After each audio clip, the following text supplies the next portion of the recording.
Sports Network. And Oregon is going to play in the national championship game. This is Duck Insider. These are good problems to have, right? Very. So much success that you have more than one place to be. 5-3, touchdown, Oregon. Off a dribble, launches, and hits the three. Oregon leads. What a great opportunity it is to be able to play at University of Oregon. I'm just incredibly proud to be a part of something like this. She wants another three. Oh, three in a row. Big Ten champions. National champions, yes. The Ducks take home an indoor national title. We are so privileged and so fortunate. We get to see all these young people. We get to see this incredible growth, which is what college is all about. This is Duck Insider on the Oregon Sports Network from Learfield, presented by OnPoint Community Credit Union. People are the point. Now let's go live to the Country Financial Studio to talk Oregon Duck Athletics. Oh, it's a beautiful day in the Emerald Valley. The Ducks host the Bruins on two different diamonds. We've got track and field going on tonight and tomorrow at Hayward Field. We've got Big Ten championships for Oregon women's golf. We have both tennis teams playing on the outdoor tennis courts today. That's the kind of week that it is here around the University of Oregon. I so look forward to the week ahead, the day ahead. We've already got some Oregon athletic events that have wrapped up in Malibu today. Oregon Beach Volleyball taking on Pepperdine. They're in action again against Hope International. And then talking about the women's golf Big Ten championships, the Ducks were sitting in the top three when we got rolling today. We'll have some updates for you on GoDucks.com. Trending well, though, for Oregon women's golf. Baseball with a big one to start on the Diamonds tonight. 5 o'clock against UCLA. It's on Big Plus. We will have a 4:45 pregame show across the Oregon Sports Network when number 16 Oregon takes on number 10 UCLA. And the way the standings set up, let's just say this has massive Big Ten championship title and postseason implications. Oregon, UCLA on one diamond tonight. Across the river, Oregon, UCLA on another diamond. The Ducks take on the Bruins at the Jane. The two teams that are tied atop the Big Ten standings entering play this weekend. 7 o'clock it begins tonight. It'll be on Big Ten Network, and, of course, KWVA has the hometown call for you with a pregame beginning at 6:40 on the student radio station here at the U of O. A lot going on. Oregon lacrosse is also in action against USC tomorrow at 1 o'clock. Beach volleyball continues, and spring practice continues as well for Oregon football. We are just over a week from the spring game. Oregon will be in Team Bellotti on one side, then you'll have Team Brooks on the other side. It's supposed to be about 70 degrees at kickoff right now. When you look ahead at that forecast, could change, might get better. Oregon, spring game, 1 o'clock. We'll see you at Autzen Stadium.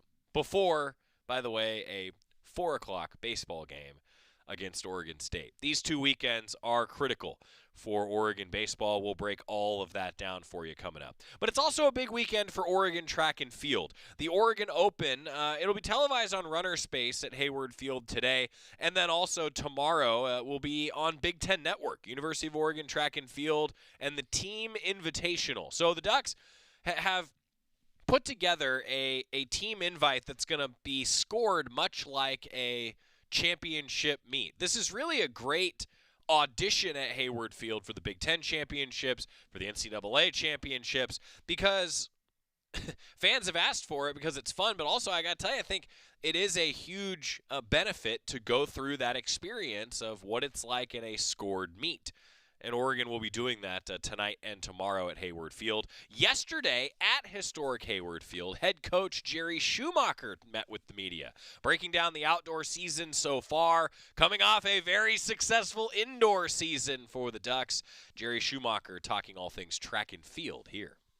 A big home weekend with the Oregon Open and then the team invite. It's kind of getting to your excitement level for the competition this weekend. Yeah, obviously super excited to always have a home meet. Hayward Field is known for putting on great competitions, and this weekend would be no different.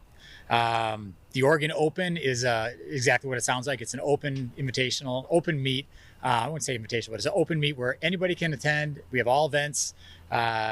It's organized for, the masses, whoever wants to run, and we think that's going to be a great meet on Friday. On Saturday, we have the Oregon Team Invitational, which is something I'm really excited about.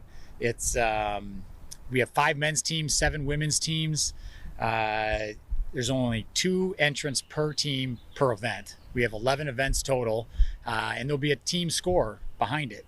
And the team score will be, starting on the men's side, will be 10, 9, 8, 7, 6, all the way down to 1. And on the women will be 14, 13, 12, 11, all the way down to 1, because everybody scores. And we think that's going to be a really keep the team battle really exciting. It should be fan friendly. And as you can tell, I think we're going to have beautiful weather all weekend. So we want everyone to come out and cheer on the Ducks this weekend.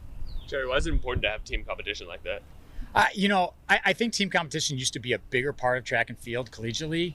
And I feel very strongly about it, as do quite a few other coaches, that we're kind of losing that a little bit collegiately. And we feel that as many times as we can put together a team competition where your entire team gets to participate and compete as a group instead of going off and chasing times and marks all the time. We think that's an important thing for track, and we want to make sure that we do our part to keep that part of track and field alive. And this is just our chance to do it here at Oregon. Obviously, you got to see it this weekend, but how's kind of the reception been from the coaches from the track teams that are showing up on this format? Oh, they're excited. I think everyone's excited to be here. I think there'll be even more excitement in future years, and I think we have a great competition here. So, again, the weather's going to be great, and a lot of great athletes on the track. It's a short window on Saturday. The team meets a short window, which should make it really exciting. It's not going to last long. It starts, and it'll be over before you know it, because we're going to rip through 11 events, a lot of them going on simultaneously. So a lot of activity, a lot of tracking for the fans, for keeping up with who's winning and where we need to score more points if we want to win. So great opportunity to cheer on the Ducks. You obviously have a ton of great athletes, but Claudia's right here. What's the biggest steps she can take this year? The biggest steps that Claudia can take this year? Oh, that Claudia can take. Well, as you know, Claudia is, obviously a very accomplished athlete. She finished 10th at the Olympic Games last year. We're just looking for her just to be herself and keep doing what she does really well, which is compete against the best athletes in the country and the world. And this is how she's going to start her season off this weekend. So we're just going to build from wherever we are. And I think we have an exciting season for her, though. I think it'll be, she always does her part. So I'm not worried about how that plays out. You have a pretty crowded men's 800 on Saturday. Yeah. And, obviously Matt had the success during indoor. How excited are you just to see that race and see him perform in that race? Yeah, I mean, obviously that he's going to open up his outdoor season this way. There's 10 entrants on Saturday in that 800. He is going to run the 1500 the day before, but he's got 10 entrants in the 800.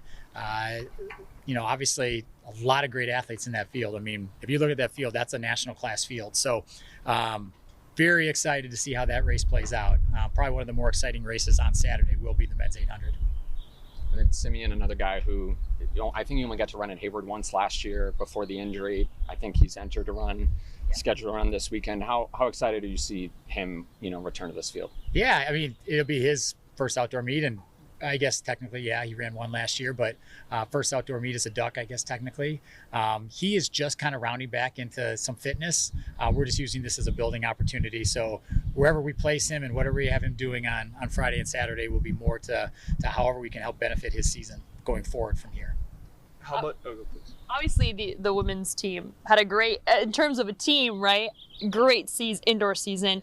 The men, did you see a little extra from them after that indoor season, kind of heading into outdoor season, some more goals, some things to change? What has their attitude just kind of been like heading now into outdoor season? Yeah, I mean, obviously the women were phenomenal. You can't do much better than what they did. I mean, they were outstanding. The men, obviously, I thought made some really big steps winning the conference meet. A lot of people really showed up and outperformed really kind of their rankings and where they probably should have. I think that gave us a lot of momentum heading into the outdoor season right now. And although I'm not paying that close of attention to the form charts on what's happening in the Big Ten right now, but I think we're building in the right direction, and I think it's going to be very good. And outdoors nationally, I think we got some real players, so I think we should fare well in that competition as well. And with these early meets, just what are you looking for in terms of improvement, success, a good baseline to kind of start the outdoor season? For some, it's going to be a baseline. For some, it's going to be improvement. For some, it's going to be, just building off the indoor season. But everybody has something to work on. It's still very early in the outdoor season, so we all have something to work on. For some, it's going to be getting past the aches and pains they may have. I mean, there's a lot of different things that we see in track and field with all the different event areas. But there's a lot we can work on this weekend. This is not by all means the end all be all of the outdoor season, but it is something we like to use as a stepping stone to progress and get better as we go. Can you share us a little bit about what's different about running outside? What's different about running outside? I mean, indoor tracks are 200 meters. This is a 400 meter track. You can't control the weather variables outside that you can indoors. So indoors, it's 70 and sunny every time you run. We're going to have that here this weekend. So, outdoor track, I think that's track. I mean, that's how everyone really feels track. The Olympic Games are competed outdoors. We have the global championships, and Europe really heats up outdoors for our sport. I think even high schools, it's more about outdoor than it is indoor. So I think outdoor track is really what everyone's used to, and certainly on the West Coast, indoor track was never a big thing. So having outdoor track as being kind of the season, I just think everyone puts a little more emphasis and a little more oomph into it.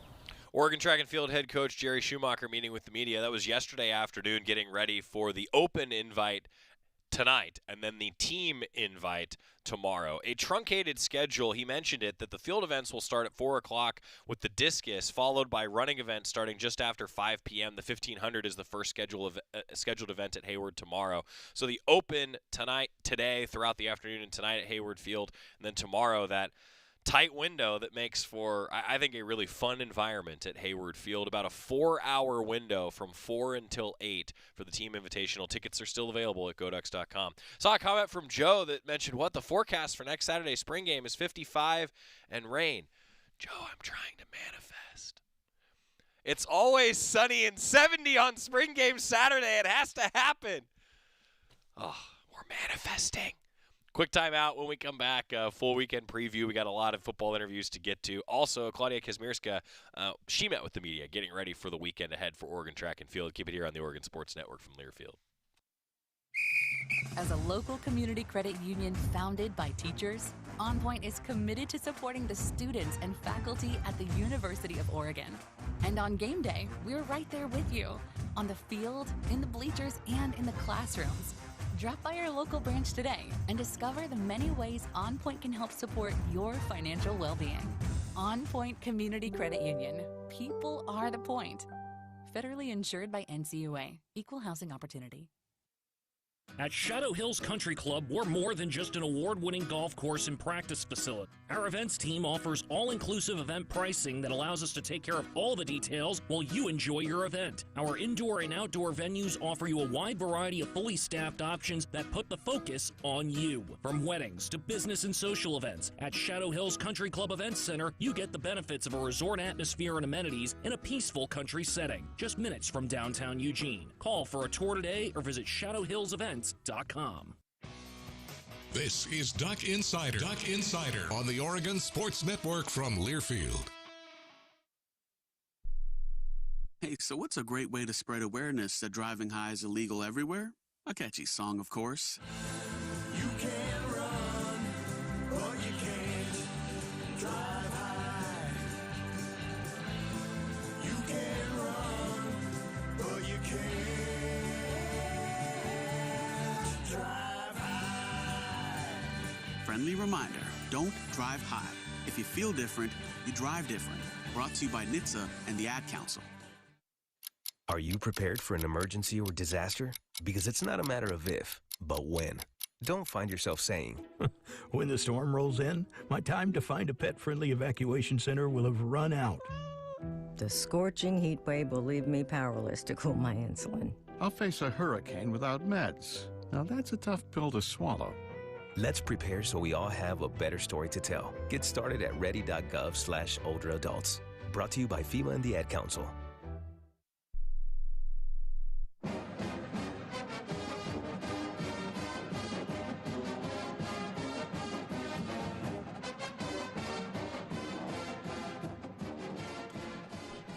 Back inside the Country Financial Studio, it's Duck Insider presented by OnPoint Community Credit Union. I'm Joey Mack. Thanks for being with us. Beautiful day in Eugene. We know that we won't need the umbrella. We don't need any manifesting today. It's been beautiful, but let's hope that that continues next week. That's all I ask for a beautiful spring game Saturday, 8 days away from the Oregon football spring game, and a busy weekend ahead for Oregon football, actually. A scrimmage tomorrow. The Ducks will scrimmage for the final time before the spring game scrimmage that will be, of course, public-facing.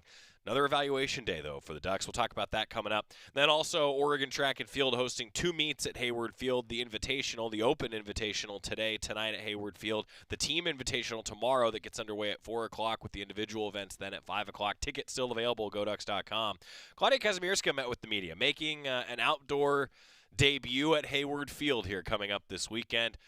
And that means a lot to a lot of these student athletes, in particularly for someone who, as you heard Jerry Schumacher mention, finished 10th in the Olympic Games. Now here running at Hayward Field again as a Duck. Claudia Kazimierska meeting with the media here. Claudia, after longer outdoor season last year, went to cross country. Just talk about your excitement level of kind of getting back going outdoors, making your debut this weekend. Yeah, I'm super excited to open my season at Hayward. It's a special place, definitely for me. So I'm super excited to be around my teammates and just compete for the team. I missed out indoor season, so I'm super excited to just get back into it and put the uniform on, spikes on. So really excited about that.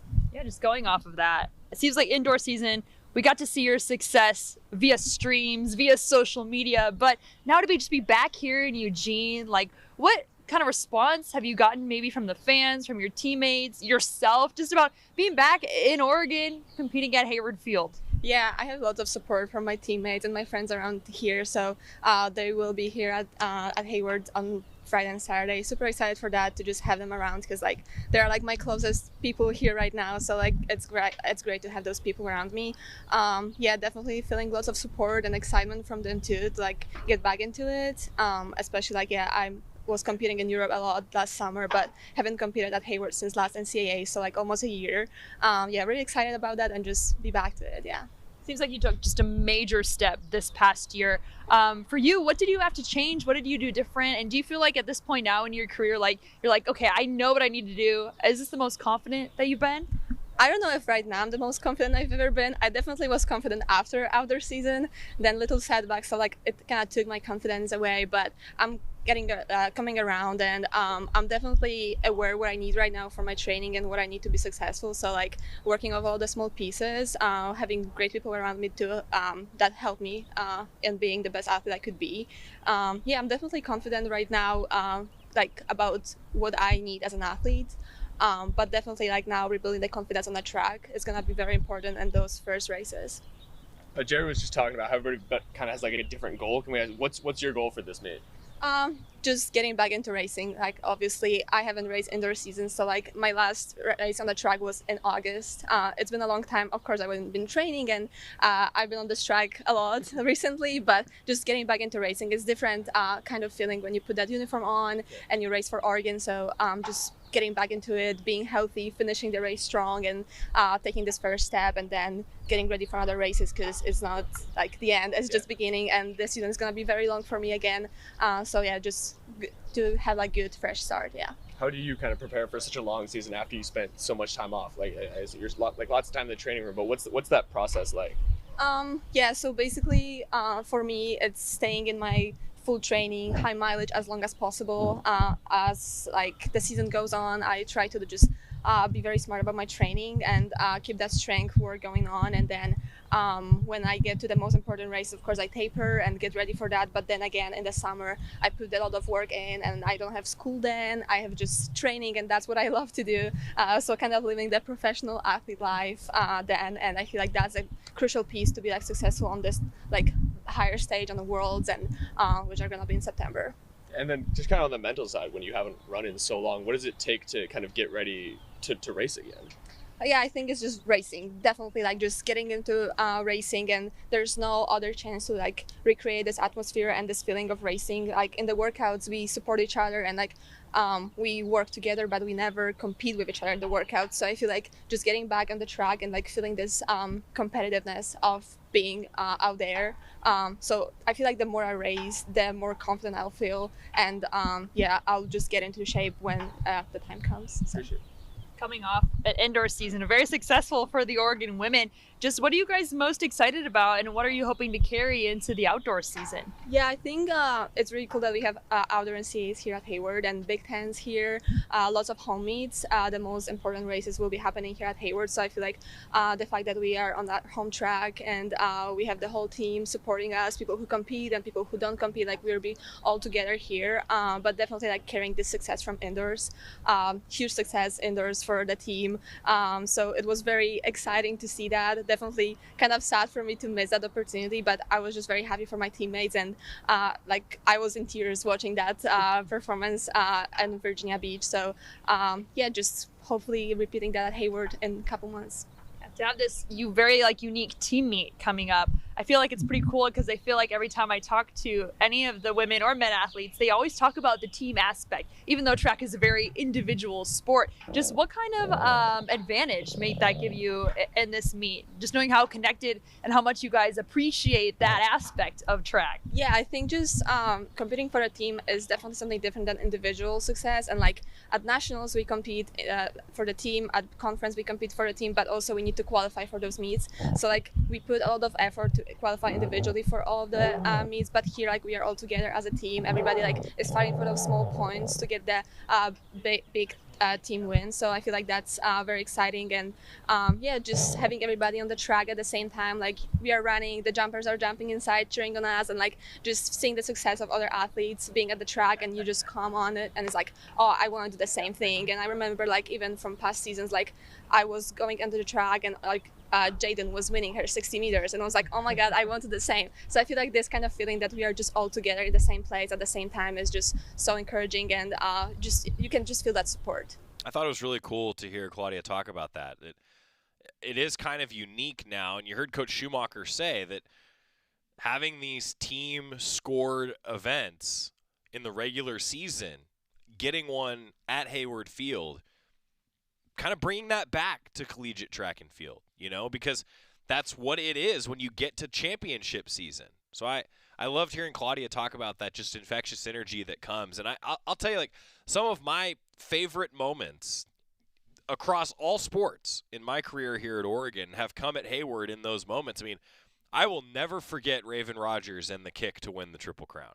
Like, I will never forget that. And, of course, it lined up perfectly that it was like Oregon has a team in the relay, and USC and LSU, all these other teams have these teams in the relay, and it's the final event. Whoever wins is probably going to win the national championship. And then it happened, and it was just so memorable. And I think about those moments, and for that individual relay team at Oregon, for example, an amazing accomplishment. What an awesome moment.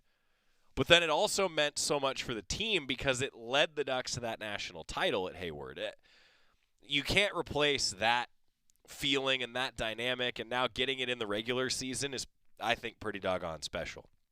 Oregon Track and Field at Hayward Field today and tomorrow. 2 meets. Details and tickets are still available. GoDucks.com. Oregon baseball, one of 2 diamond teams, hosting UCLA this weekend. Huge Big Ten standings implications. And it's actually going to be 2 of the best shortstops in the country at PK Park playing against each other. Rock Chalowski is a potential first-round draft pick next year, and then he and Maddox Maloney, both sophomores. Oregon shortstop Maddox Maloney today, one of 100 players named to the 2025 Brooks Wallace Award watch list, was released by the College Baseball Foundation today. The award honors the nation's top shortstop, will be presented by the College Baseball Foundation later this year, named after former Texas Tech shortstop Brooks Wallace, who played for the Red Raiders in the late 70s to 1980. He died of leukemia at the age of 27. Maloney, a sophomore from Springfield, batting a team-best .352, 11 home runs, 31 RBI, has reached base at a .442 clip. The Thurston High School product's been one of the best shortstops in the country, and that's why he's on this list. One of 100 players on the Brooks Wallace Award watch list, recognizing the top shortstop in collegiate baseball. Congrats to Maddox Maloney.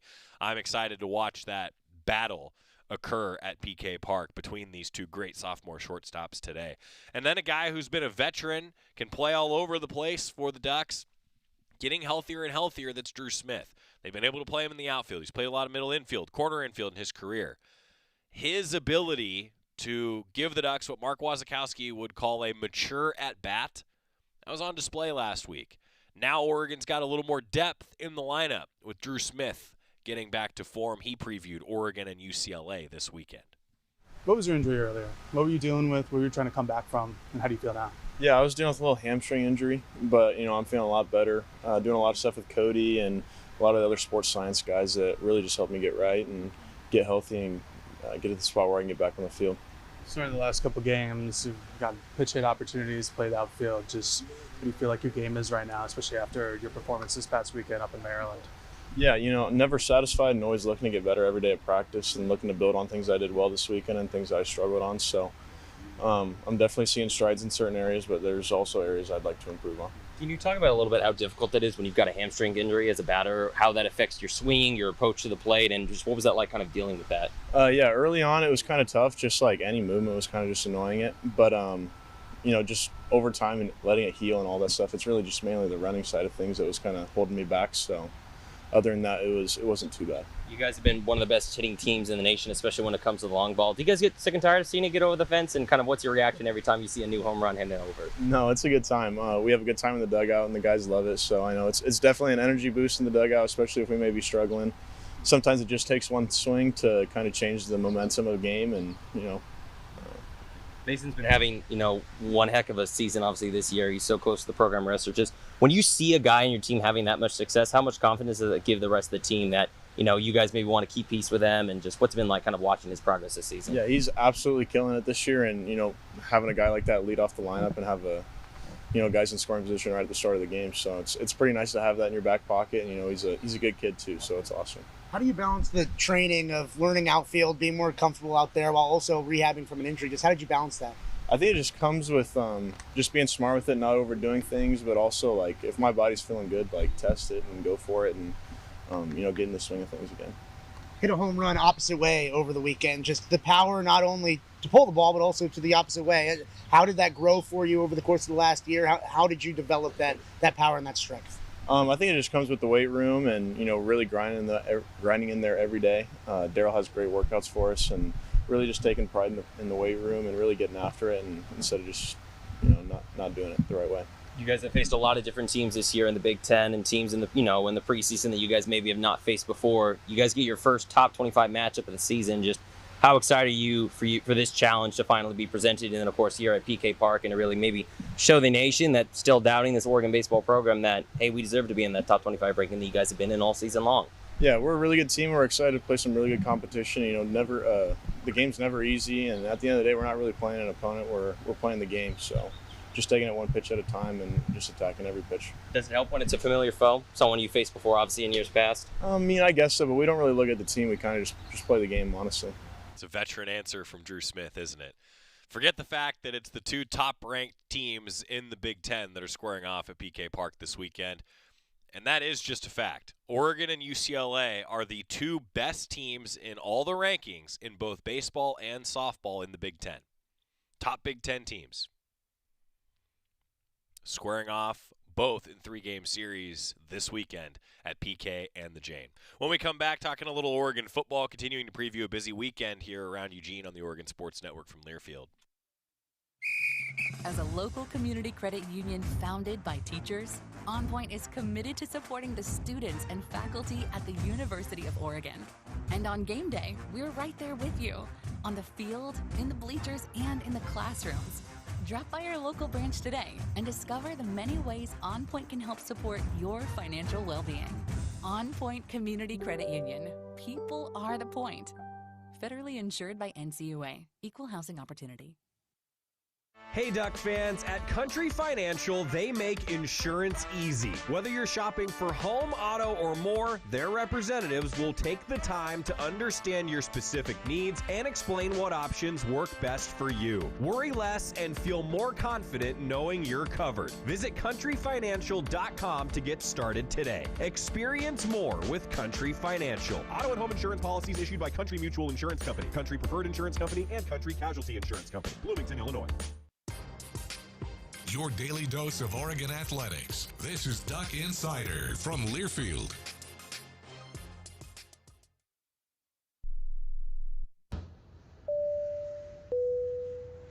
This is your captain. We are going to be experiencing some slight turbulence. Please fasten your... Oh, hold on. Just got a video of my cat. Imagine the pilot of an airplane was as confident as you are texting and driving. Seems kind of crazy when you put it like that. Visit StopTextStopWrecks.org. A message brought to you by the National Highway Traffic Safety Administration, Project Yellow Light, and the Ad Council. Comes to a gun suicide attempt, all it takes is a moment. Heather and I had an argument just like any other couple. I was lost. I had snapped. I had a gun and I was going to take my own life. Heather helped me realize that there was still a life to live for the better of myself, my family. My weapon is now safely put away. A moment of crisis can happen to anyone. Store your guns, locked, unloaded, and away from ammo. Hear more safe stories at endfamilyfire.org. Brought to you by Brady and the Ad Council. I want you to know. I said I want you to know right now. You've been good to me, baby. Better than I've been to myself. Welcome back to Duck Insider, presented by OnPoint Community Credit Union. I just want to quote Cindy in the comments right now. It never rains in Autzen Stadium. You're darn right, Cindy. Let's go. Let's go, Cindy. Yeah, it is going to be 70 and sunny next Saturday, just like it's going to be 70 and sunny today around Eugene. We are manifesting. Dylan Thieneman, one of the many transfers for this team that expects to be a big part, and especially in a secondary that did graduate some guys, and we're actually a little less than a week away now from the NFL draft. Some of those guys in the secondary hope to hear their name called. Well, Dylan Thieneman, a guy who has come in, though, and instantly made an impact. We've heard all about his work ethic. He talked with the media about why he chose Oregon, what he sees from this Oregon team so far. The new player in the defensive backfield, Dylan Thieneman. Got some pretty glowing reviews so far from coaches and teammates, mostly when it comes to your work ethic. Where does that work ethic come from, and what does it really mean to you? I think it was just established, like, in my family, like seeing my brothers, like how they did things, how my parents did things. And I also have a goal in mind, so I want to do everything I can, like in the moment, in the now, to reach where I want to be. Front left, James. Dylan, can you go into the decision to leave Purdue in the first place, which I understand because of your family connections could not have been an easy decision, even with a coaching change, and then ultimately why here once you did choose to move on? Yeah, no, it was definitely a very difficult decision that I had to talk to my family for a long time about. But we found it in my best. It was going to be in my best interest to leave and find where I could get proper coaching, proper development, where I can go against some of the best competition in the country. And then found like Coach Lanning and this staff, how they develop guys, what their system is, how their system is related to the NFL, type of guys we're going against, like speed coaches like Coach Bolt, Coach Love, like all of them. And I just settled in this place. Third row here on the left. Dylan, let's bounce a little bit off that, but what have you learned in your second kind of program here about the culture, and how is that a little bit different from what you had at Purdue, and how is it similar? I'd say that there's different ways of doing things, and teams definitely connect to different ways. Like some teams, there's like the cliques of the guys where like only a certain like guys maybe in the same room hang out. There's other teams where no one really hangs out. There's teams where everyone hangs out. So it's just finding that dynamic, trying to get acquainted to the guys, like be friends with them and stuff. But I mean, it's a learning process. So I'm still learning since being here. Back right, Brett. Dylan, obviously you had a fantastic season last year at Purdue, but what's just been like kind of over these last couple of practices and scrimmages, facing off against the office, kind of getting used to the culture, the environment, and how's that been like just getting adjusted over these last couple practices? Yeah, so I mean, still just trying to adapt to the defense. Like defense a lot different than the last place I was at. So a lot different reads. Playing, it's almost like a whole different position from where I was originally aligned. But new coverages playing, so I'm still just trying to get used to that. Play against the offense, trying to get better and better each day. Back left, Matt. You mentioned the development of coming here. How much did the fact that they've had a long-standing history of transfer guys, especially at your position group, the defensive back, coming in here and excelling right away, how much of a factor was that in your decision to come here? It was definitely a big factor in that. I saw that Oregon's really good at taking in transfers and developing them and transitioning them to the next level. And I mean, this defense, it kind of sets you up for that level because like we play all types of coverages, like we do all types of things that you'll see at the next level. Front left, James. What's your process for developing that chemistry with particularly the other deep safeties, whether it's Peyton, Aaron, Kingston specifically, and then also the guys at nickel with Jaden and Dalen? Just what does that process look like for you these first couple of weeks of spring? Say just hanging out, talking to them, getting to know them, both on and off the field, like picking their mind about football stuff, picking their mind about stuff like outside of football. So it's not just focused about like stuff in the building, but also like stuff outside. Front right, Zach.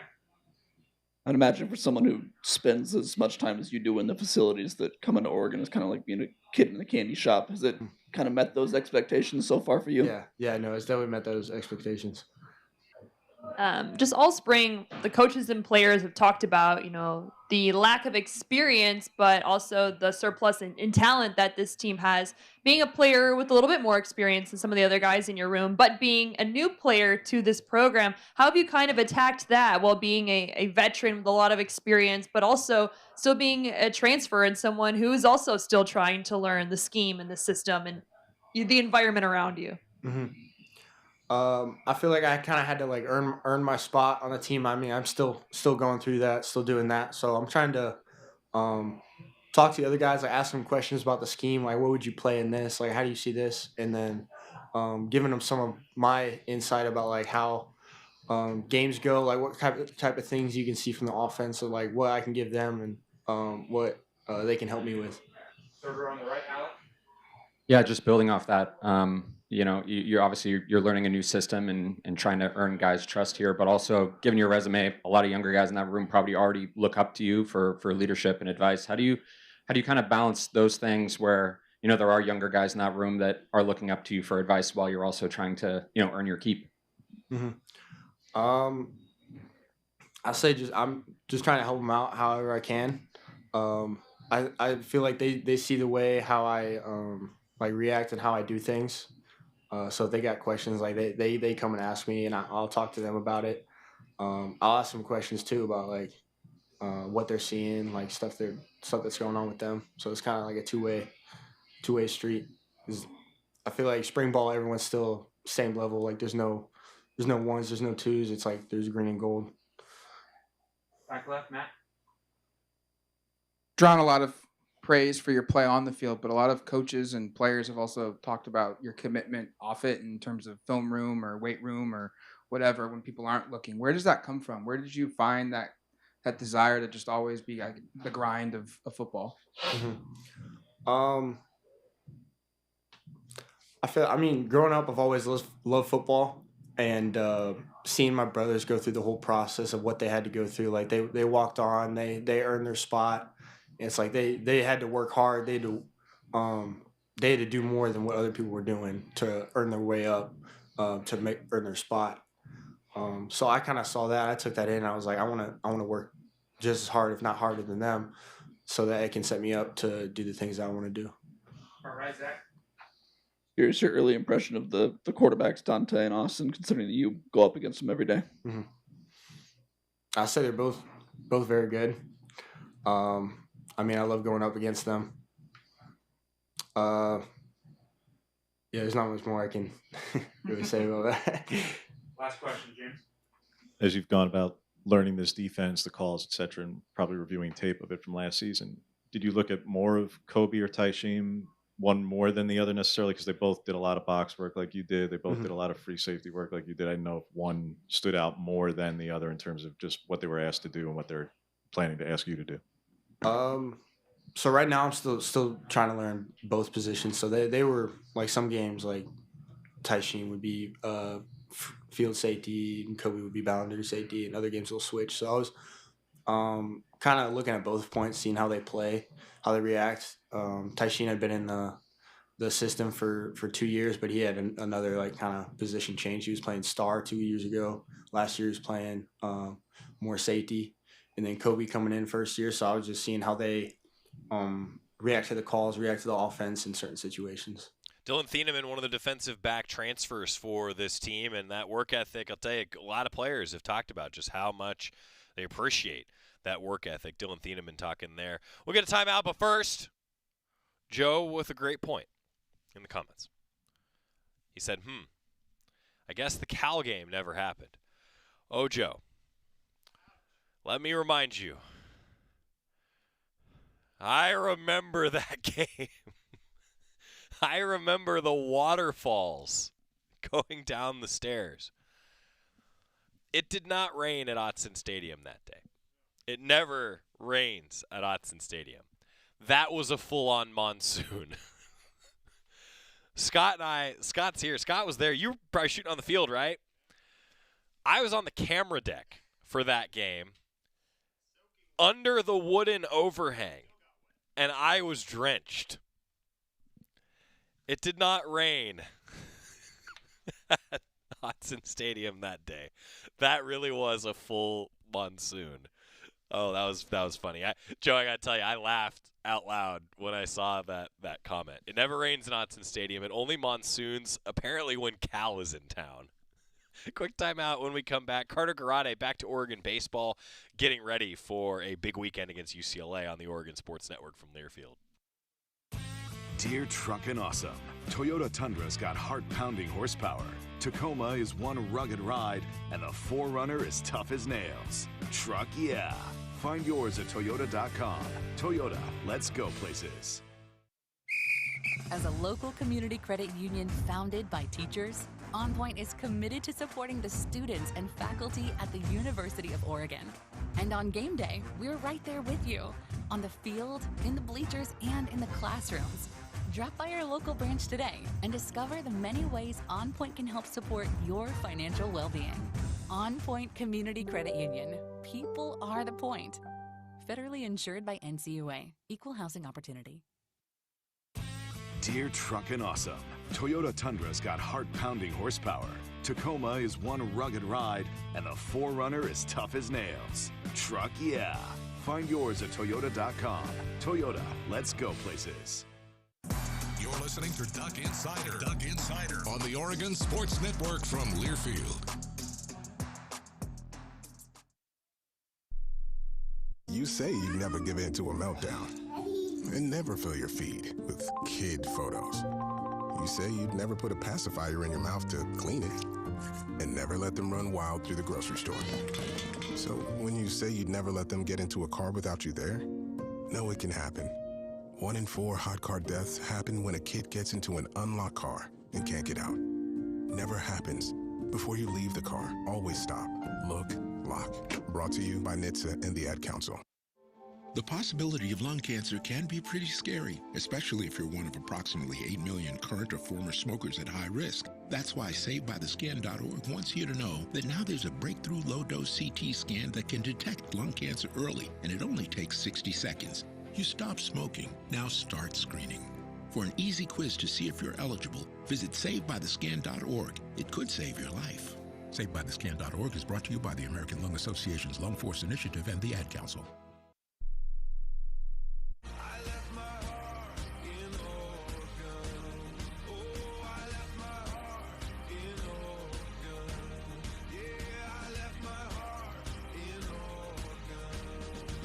Back on Duck Insider, presented by OnPoint Community Credit Union. Good news for Oregon women's basketball. Deja Kelly received a training camp invite with the Las Vegas Aces today. That's awesome. Congratulations, Deja, making that training camp roster. Got the invite from the Las Vegas Aces. Congratulations. That's outstanding. Men's and women's tennis are both in action today. Women's tennis got the doubles point in their matchup at the Student Tennis Center. The men will play later on today. Beautiful day for tennis over on campus. And then what a day for Tiffany for Oregon women's golf. 5 birdies, a 3 under 69 to close round 1 of the Big Ten Championship as the solo leader. How about that? Tiffany Huang with a amazing performance in the Big Ten Championships. We'll have some updates for you as the day continues, but the good news in the Big Ten Women's Golf Championship right now, it's Oregon and Illinois tied for first. A good day in the Big Ten Championships, and it looks like live here in the 1 o'clock hour, everybody is in the clubhouse. So through round 1, Oregon and Illinois tied at 2 under, leading the way in the Big Ten Championship. Outstanding for Oregon women's golf. The Big Ten Championships continue through the weekend. We'll keep you updated on our baseball broadcasts over the course of Saturday, Sunday, and beyond.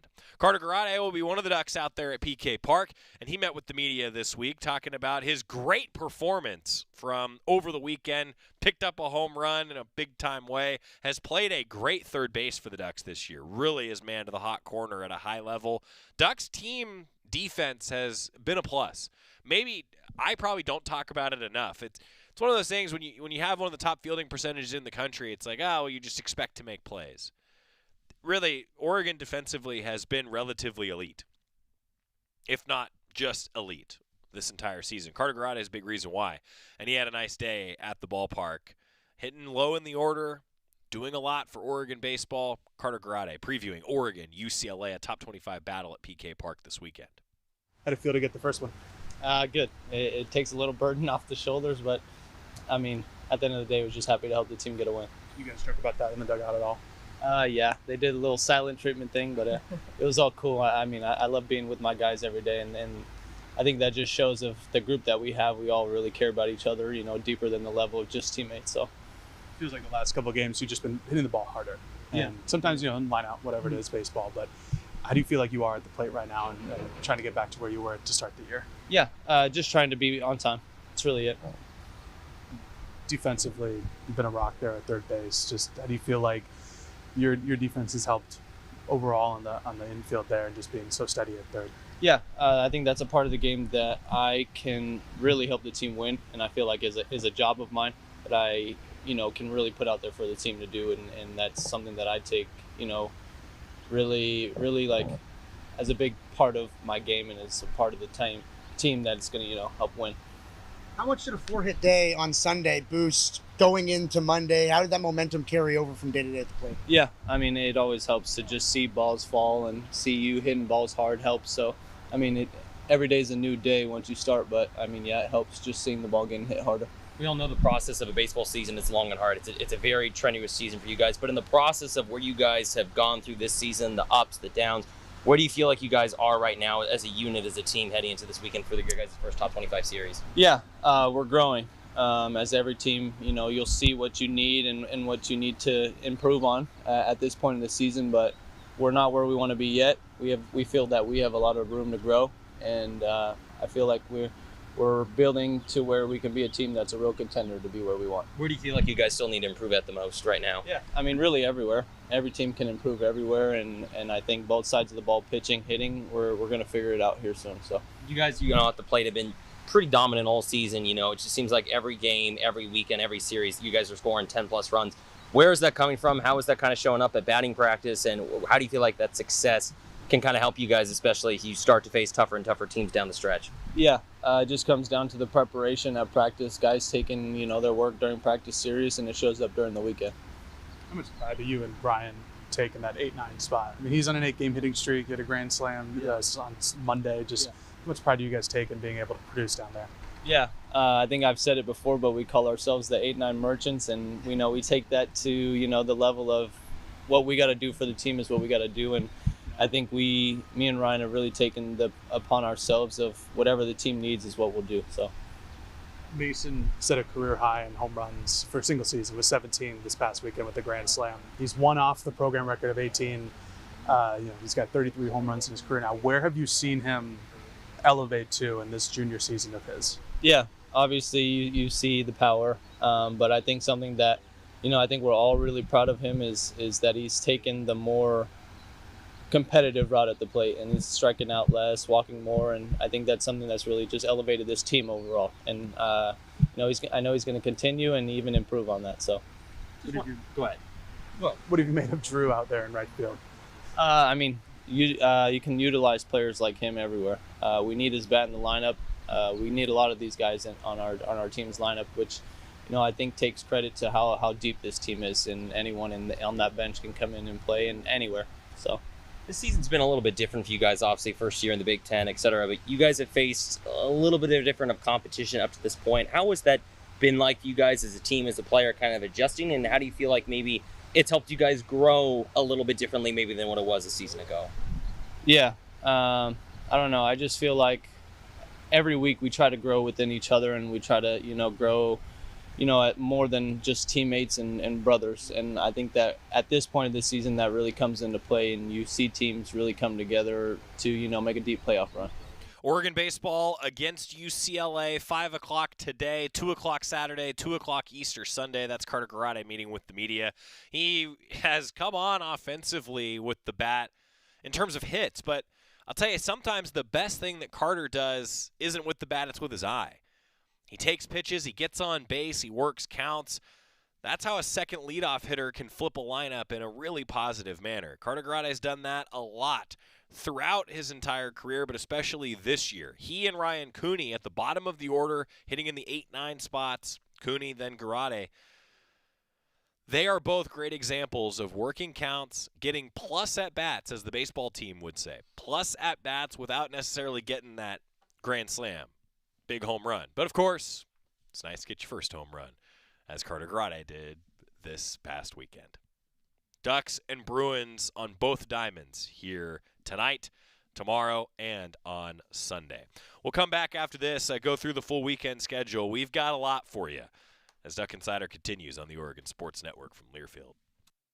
Hey Duck fans, at Country Financial, they make insurance easy. Whether you're shopping for home, auto, or more, their representatives will take the time to understand your specific needs and explain what options work best for you. Worry less and feel more confident knowing you're covered. Visit countryfinancial.com to get started today. Experience more with Country Financial. Auto and home insurance policies issued by Country Mutual Insurance Company, Country Preferred Insurance Company, and Country Casualty Insurance Company, Bloomington, Illinois. As a local community credit union founded by teachers, OnPoint is committed to supporting the students and faculty at the University of Oregon. And on game day, we're right there with you, on the field, in the bleachers, and in the classrooms.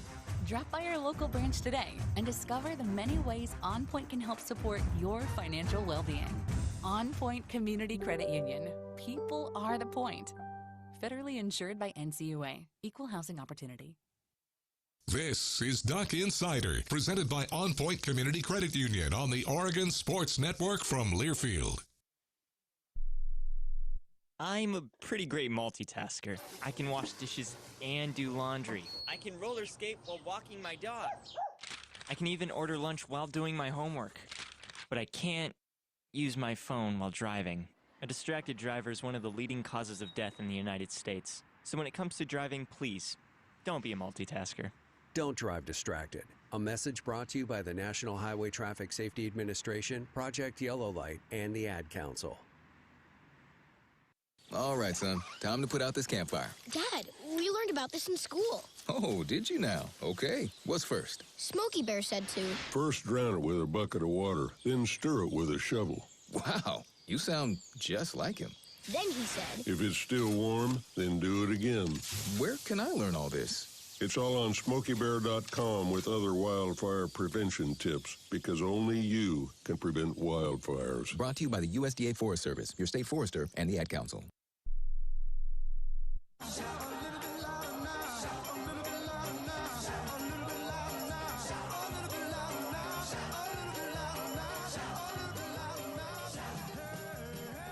Joey Mack back inside the Country Financial Studio. It's Duck Insider presented by OnPoint Community Credit Union. So Oregon baseball and Oregon softball, the marquee matchups with the Bruins here coming up tonight. The way that things stack up for Oregon baseball, 5 o'clock today, 2 o'clock on Saturday, 2 o'clock on Sunday. For Oregon softball, 7 o'clock on Friday, 4 o'clock for Bark in the Park Day on Saturday, and then also 2 o'clock on Easter Sunday.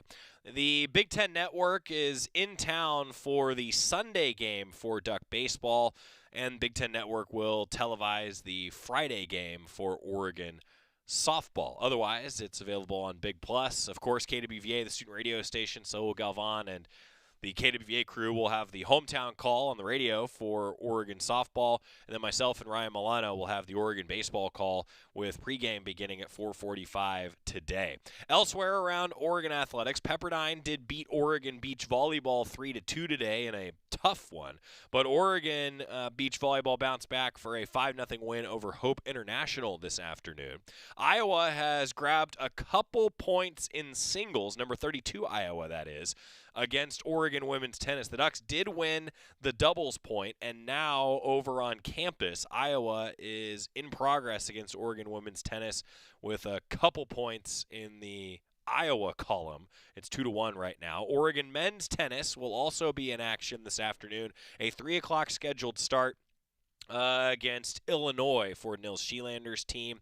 We'll have some updates for you coming up as the day and the weekend progresses. Both of those teams are also in action on Sunday. Starts at 9 a.m. when Oregon women's tennis faces Nebraska and Oregon men's tennis faces Northwestern then at 1 o'clock. And if you're just joining us, Oregon women's golf is tied for first in the Big Ten championships through round 1 in Maryland. The Ducks do have the individual leader in Tiffany Wong, which is outstanding. See what happens over the course of the next 2 days on the golf course in Maryland. The Ducks will tee off tomorrow early, and then we'll conclude on Sunday. The Big Ten Network will have coverage of the championships on Sunday, I believe. Yes, just on Sunday, Big Ten Network will have coverage of the women's golf championships. At Hayward Field today, it's already underway. You can watch on Runner Space if you're not headed out to Hayward Field. The Ducks in the Oregon Open, hosting at Hayward Field this afternoon and into tonight. And then tomorrow, the Ducks will host the Team Invitational at Hayward Field. It will be televised on Big Ten Network. Field events begin at 4, and then it is a 4-hour window for Oregon Track and Field, a multi-team scored event at Hayward Field. Feels like postseason outdoor track and field at Hayward. That's coming your way tomorrow. Oregon lacrosse also on the road. A 1 o'clock start for Jess Drummond's team against USC. Whole lot going on. Spring football continues as well. Spring game next Saturday. Go Ducks. Hi, I'm Ryan Blaney, a third-generation race car driver, and I dedicate a lot of my time going fast. But when my grandpa was diagnosed with Alzheimer's, it was a very unexpected bump in the road for us. It's important to notice if older family members are acting differently or having trouble with routine tasks.